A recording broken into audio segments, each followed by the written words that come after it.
I'm Barbara. I'm Cheryl. And I'm Naima. We're three Black moms.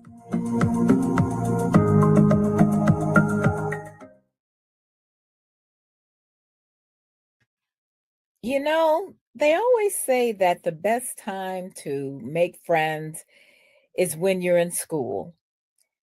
And that's true. I mean, from the time you start preschool or kindergarten, it's easy to make friends because you have many people who are about your age.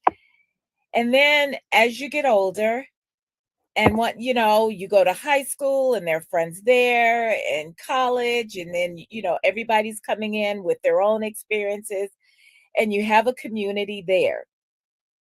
And sometimes, if you're lucky, you will get a job where you also kind of build a little bit of a community.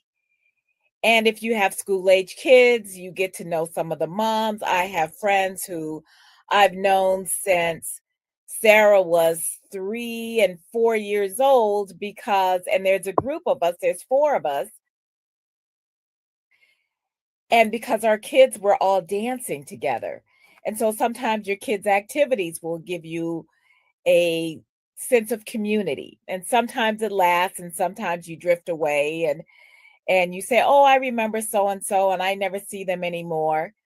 But when you're an empty nester, and maybe you're no longer in the workplace, or you've changed workplaces, or you're retired, you start to think, well, where are my people now? And so we want to talk today about building community even as you get older, because we all need community. We all need friends. We all need someone that we can go for a walk with or just rant to. And with social media and Facebook, a lot of people forget that that's not really connecting with people. You started, and a lot of times, like, young people aren't really even on Facebook anymore because they figure it's old people. And you may connect with people that you went to the high school or college or even worked with, and you may find that you don't have as much in common with them that you used to. Maybe your political uh, values have changed. Maybe your marital status has changed. Either you're single now or always was, you're married or divorced, or they are. And so you don't have couple friendships. So, sisters, let's talk about how we build community as we age. And not just like the forced going into a nursing home kind of community, even though they try to do that. What are some of the things that you do to build community? Some of the things that I do. Um, I dance. I've been a tap dancer for about 40 years, and I still dance, and I still take classes, and I still perform. And so that's part of one community. I also go to church regularly. So that's another community, even though that changes. That changes when the pastor changes. That changes when people die, because a lot of the people are older. And I have that as a community. I have, people that I've learned to connect with in my job that I have now, which is a new job. I've only been there for about 3 years. So there's a little bit of a community there, not as much. And I go to the Y. And I'm learning that some of us are taking a lot of the same classes. I got close with a teacher, and when she left, we decided to continue to be friends.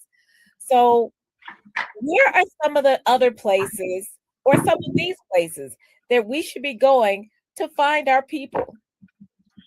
It is really exciting to actually venture out at this time of life. I do remember a lot of my friends were other parents with my kids. We went to, my kids were involved in a lot of different clubs and sports and swimming, and those people, we'd sit around, watch our kids doing all of their stuff. We became friends. We would make dates to get together for coffee without the kids. uh, things like that really helped you have a sense of belonging.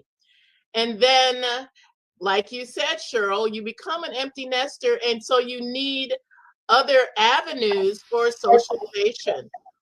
In our little cul-de-sac, there are like 14 homes, and my husband and I had planned to have this regular Bible study in our home, in which we were going to invite everyone, and everyone was going to watch the Truth Project.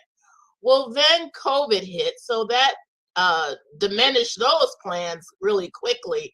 And we found ourselves being involved in a lot of different online activities. AARP had movies for grown-ups. Now, pre-COVID, they would actually pick a theater.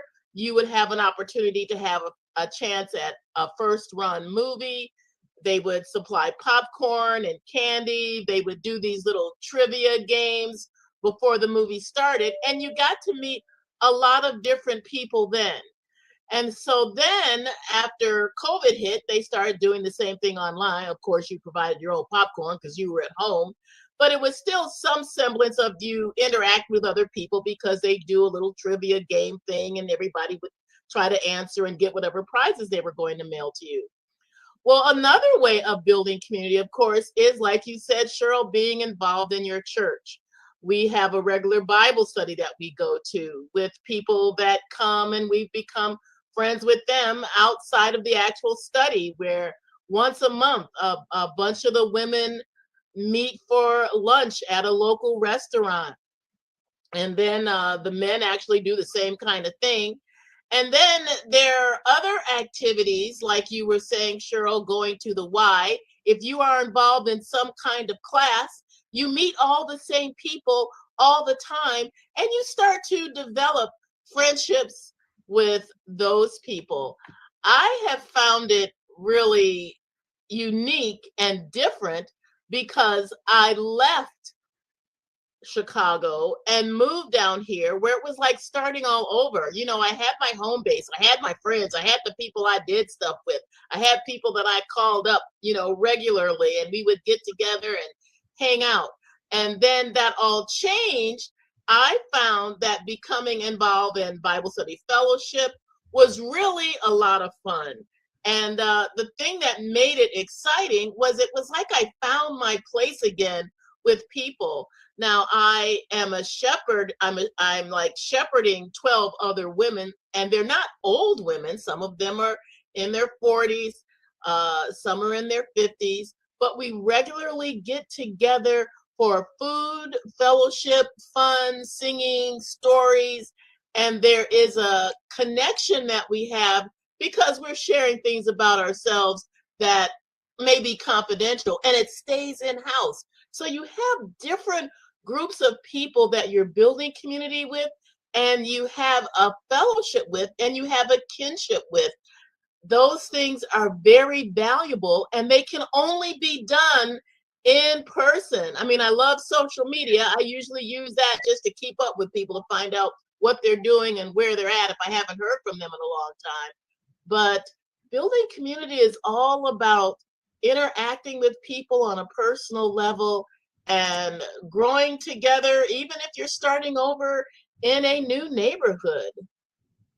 That's probably one of the most difficult things for Right. seniors. If you have lived someplace your whole life and then things change in your life, a spouse passes away, or your children grow up, all kinds of things. And I've met people who are seniors who have had to start over. They maybe have moved to a different city. They don't know anybody. And that's when it's really hard. And also what's challenging is if you've spent your whole life building your social network around your children, and we all did this, you make friends with people because your children are friends, and then you get together, you go to your sports events with your children, and your music recitals and for your children, and all these things where you have built a network of parents that are around your children's activities. But then when your children grow up and leave and get their own lives, you don't have a reason to still hang around these people. And usually you don't, because their lives have gone another direction as well. And so it can be really a very lonely time unless you aggressively, like you all have said, go out and find things, because people forget to call and see how you're doing. And if you've got any kind of health challenge where you can't physically get out, that can really keep you isolated. During COVID, so many things were online, but there also were a lot of seniors that were not internet savvy, maybe didn't have a computer, didn't know how to work a cell phone, all kinds of stuff. So they really didn't have, yeah, they didn't have that interaction even on a screen. And so if you don't have some type of organization that you're active with before you get older that isn't connected to your children, you really should get involved now, whether it's a bowling league, or even, I got a friend that she religiously goes and plays bid whist with her card. Yeah. Friends. You got to have something. You got to have people that you gather with on a regular basis that keep up with you, that will care if you are show up a long time. Yeah, if you don't show up, especially if you got to the point where you do live alone because your children are gone, they got their own families, and you may see them on holidays, but other than that, everybody's into their own life. So if you don't have a group of people that see you on a regular basis, weekly or a couple of times a week or a couple of times a month or whatever it is, find something that you can get involved with. And it's so somebody knows that you're okay. Yes, and this is what's interesting, is because what is today? Oh, okay. A couple of days ago, I had lunch with a friend that we used to work together at my last newspaper job, and I hadn't seen him for a while. And we had always said, okay, we would, try to keep up. And so I texted him. I said, it's time to, get together. And we just sit and we have an okay to, slightly mediocre meal. And we spend most of the time talking. But the thing is that sometimes you can't be the one, even if you're an introvert, because if you're an extrovert, it's easier for you. But sometimes, we're, even some of us who present as extroverts, we're really introverts. Yeah. And you have to really, bite the bullet and say, I haven't heard from so-and-so in a while. Oh, they never call me. Well, the phone you're into. Works two ways, yeah. Sometimes if you don't feel like, oh, I don't want to intrude on them, or call them and say, is this a bad time? Text them. And texting is the best thing. That's the new way of communication. It's a new way, but it's also a good way because it kind of keeps you from catching someone like when they're out, or they're out doing something, or they're with other people and they can't really talk. And then you start feeling some kind of way because you feel like, oh, okay, I'm going to bother them. And they'll say, let me call you back. And then they forget because they were in the middle of something else. Yeah. Text them. You may not hear from them for a while. And then, text them again and say, oh, I don't know. Because everybody doesn't, answer their text right away. Some of us do. But some of us, it may be days before you hear from them again. But at least let them know, I'm thinking about you. We haven't seen each other for a while. How are you doing? And that's also and if you're an introvert, that's also kind of a way for you to kind of dip your toe in the water a little bit, because, we want to be around people who want to be around us. And it doesn't have to be a lot of people. My best friend and we get together once a month. We catch up. But the reason why we started doing that, we've been doing that for a few years now. But the reason why we started doing that, because after we no longer worked in the same place, we had gotten to the point of we wouldn't pick up the phone even. You were just more or less Christmas cards, every year you're going, oh yeah, we need to get together. And finally I said, oh, this is just stupid. So let's just do it. Let's just set a day and do it. Yeah. And then now it's a standing thing. And sometimes you have to do that. You have to literally make a date. And when you sit down with that person for lunch or whatever before you leave. Say, okay, let's make a date on when we could possibly get together again. And Again. if we have Yeah. to change it, that's fine. But at least we're going to make a date, not like, okay, I'll see you whenever, because Yeah. whenever never come. Right. You know, Next time you see him is at one of you all's funeral. So you don't want to wait Yeah. till that. You know, I have found that working out and meeting people is a good place, but also the library, you know, that almost is a lost art where people don't remember that there are book clubs that happen in Yeah. libraries, Yeah. not just trainings for different kinds of things like learning the technology or learning how to do research.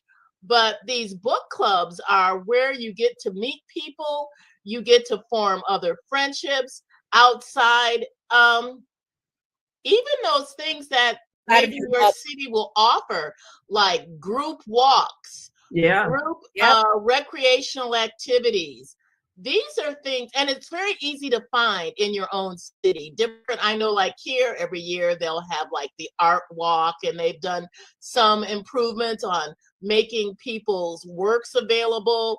There are different festivals that are easy, that are small neighborhood festivals. Not if you're the kind of person that doesn't want to be around big crowds of people, like go downtown in Chicago on 4th of July weekend, that might be too much for you. But Yeah. small neighborhood events are great gatherings. Yard sales and garage sales are great gatherings. And you could be just the kind of person that gets around and you're out walking your dog. Do you know how many people are out walking their dogs the same time you are? All Yes, usually people know the names of the dogs and not the names of the people. But Yeah. it's Yes. to meet friends who have the same kind of likes that you do and form friendships that are lasting. Yeah, I think that's one of the things people can do. Get out for a walk, and hopefully you have a neighborhood that you feel safe walking in, because a lot of times that's one of the things that seniors will hesitate if they don't feel safe. But ideally, you can find a safe place. Yeah, but safe also means a lot of things. Safe also, not just worried about crime or being accosted or harassed. Sometimes you don't feel safe because there isn't a good sidewalk or a safe, way for you to walk. Like in Boston, we just did a whole section in my class on disability and people who have mobility issues and how hard it is to get around Boston because of the cobblestones and the brick sidewalks and Don't uneven. wear heels on those kind of Oh, sidewalks. yeah, tell me about it. I learned the hard way.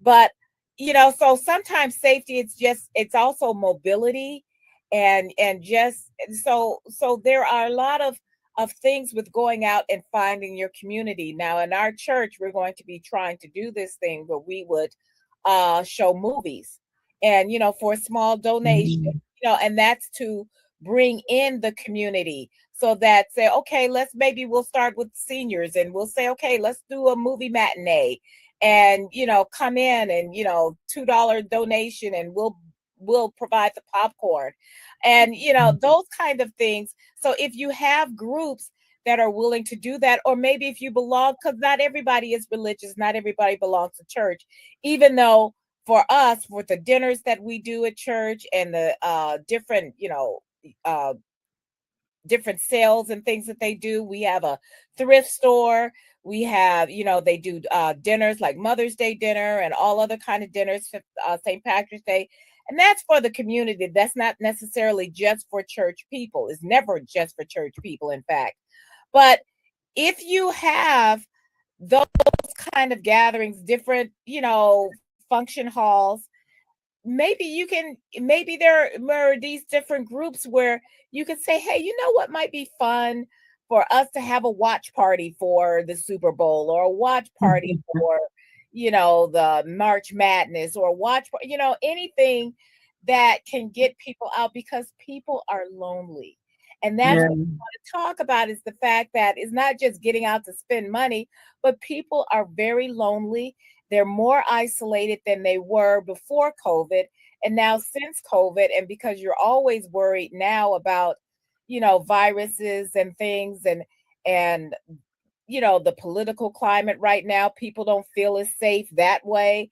So, we have to address the fact that a lot of times when people get older, or even younger people, but younger people have different resources because we have so much for activities or movies or things that we can do for young people. Dances are great for older people too. If you can get a group to say, hey, let's have a dance, but learn line dancing.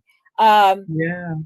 There's a lot of things that we can do as older people to be active and to keep active, because being socially active helps your brain development.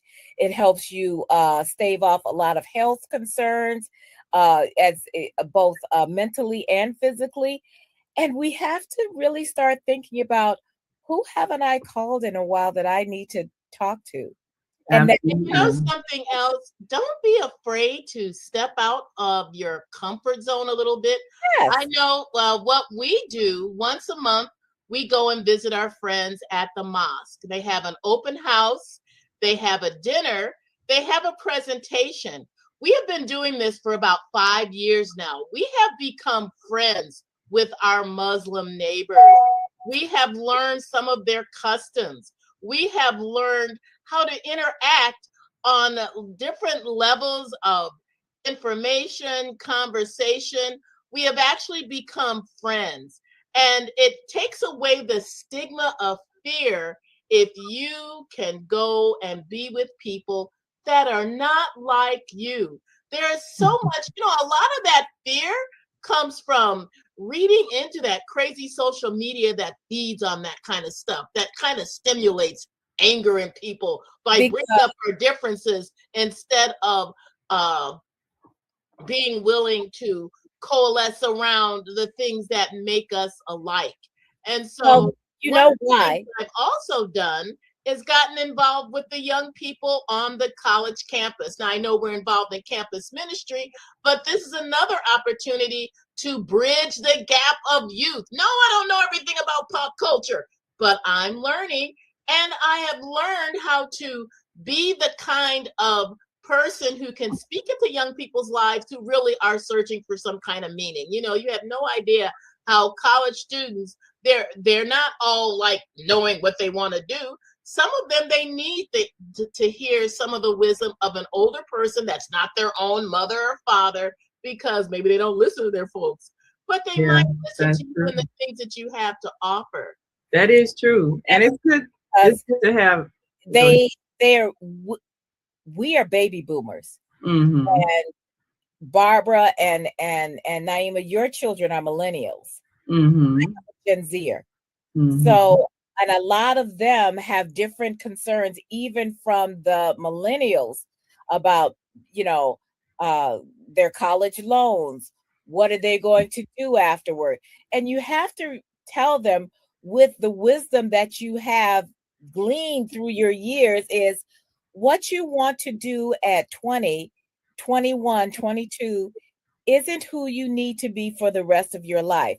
Now, when we were all in college, you went to college, you studied this one thing, and that was the one thing that you were going that was your life forever. But it took years of us realizing, you're not even going to be the same person in 10 years. Every 10 years, you're going to be a whole different person anyway. You're hopefully wiser. Actually, even physically, every 7 years, your body regenerates. So you don't have all the same cells anymore. So, and telling them and being able to tell someone, do what you want to do now. Don't look for your dream job out of college. Look for your first job. Right. And that job could actually change the direction of your life, depending on your experience. Exactly. I never would have thought coming out of college that my last job, because this is going to be my last job, I hope, is what would be teaching. Yeah. And I never thought that I would be on a college campus with all of these young people that could be my grandchildren. But you never know. Invigorating. It's invigorating. And that's another thing. I think it's important for seniors to stay connected with young people. Because a lot of A lot Have of us friends who never are had younger children. than you. Yes, Have friends who are younger than you. yes. I'm the oldest in my friend group of the four of us who, whose kids all danced for years. I'm the Mm-hmm. oldest one because I had Sarah old. So I was old when I had, but we're all still close. But they're saying, "Oh no, there's no way that you're that." Yeah, I am. I think I'm like 10 years older. I'm more than 10 years older than the next oldest. They So always think you're the same age that they are anyway, because you're running with them. exactly. But it's also important to have people who are younger. In my tap class, because we have a mix. We have people who are right out of college, right out of grad school, and then we have college students. And it's funny because I consider some of these people who are 30 years younger than me my friends. But because we have that common shared community, it Yeah. works. And we Yeah. can't just be around all old people, because how all we do is talk about how bad we have it. Oh. How something hurt, broke. Do not be around that old energy. That will kill you. You have to be around people who are vibrant and lively, because there's no reason to age. Have the old lady talk, or the old man talk. Oh, my friend who's Talking about their latest operation. And he says to me, my friend says to me, this is like whack-a-mole. Every time something else, I get better on one thing, something else hurts or so, and that's true, like. But you can do some things that are appropriate for your age group that are fun, like when Earth, Wind and Fire has a concert. Who's going to hear them? Us, our age group, even though they still got their fan base, but we know that this was our era. And we're Stevie Wonder, come on now. So we're gonna go to these concerts of those people who were young when we were young, but it's still a lively event and something to kind of reinvigorate you. And it's a lot of fun because you get a chance to reminisce.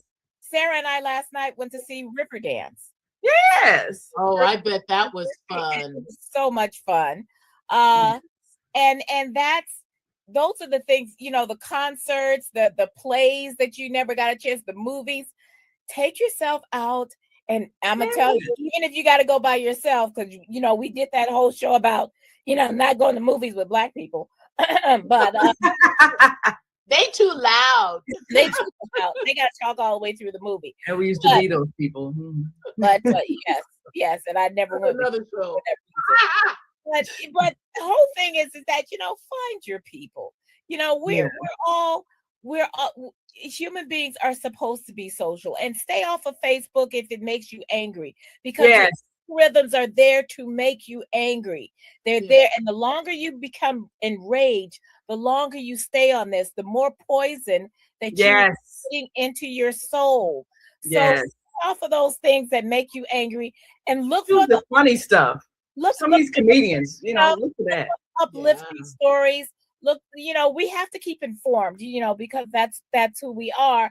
But you can always choose the information that's uplifting, because there's more people doing good deeds than there are doing not good deeds, and you can choose to find those stories, because they'll keep sending you whatever it is you show that you're interested in. So whatever you pay attention to, you're going to get more of. So choose to get the things that make you laugh, and you'll get more of it.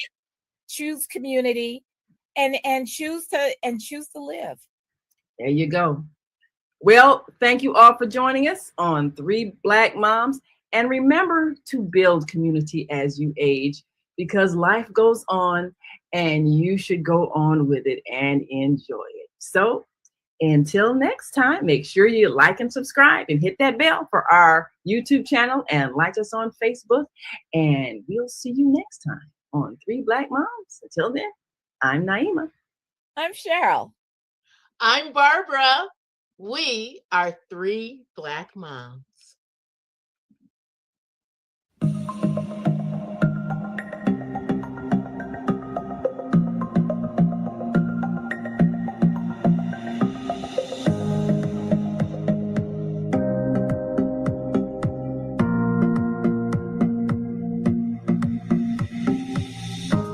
Hi, I'm Barbara. Barbara. I'm Cheryl. And I'm Naima. We're 3 Black Moms.